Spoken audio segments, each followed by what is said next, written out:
Vrtec so zgradili ob zgradbi spodnje šole v Krmelju, v svoje prostore pa lahko sprejme 114 otrok.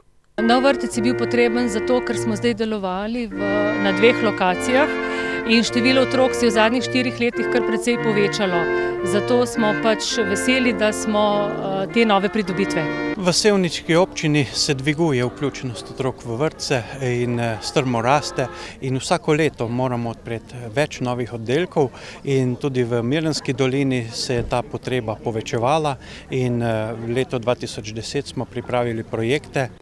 Celotna vrednost novega vrtca skupaj z opremo znaša 1,4 milijona evrov, od tega so milijon pridobili prek skladov Evropske unije. Sicer pa je novi vrtec tudi nizkoenergetski objekt. Nove pridobitve so 6 oddelkov, 3 oddelki za prvo starostno obdobje, 3 oddelki za drugo starostno obdobje. Srce prostora je velik večnamenski prostor, prostori za dodatno strokovno pomoč in prostori za strokovne delavce.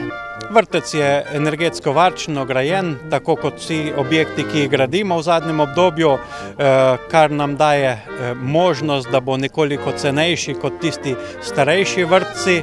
Kljub temu nas bo pa stal precej, ampak otroci so naše največje bogastvo. Gradnje novih vrtcev v sevniški občini v prihodnje ne načrtujejo, kvečjemu ureditev ali razširitev že obstoječih objektov, kjer bo to potrebno.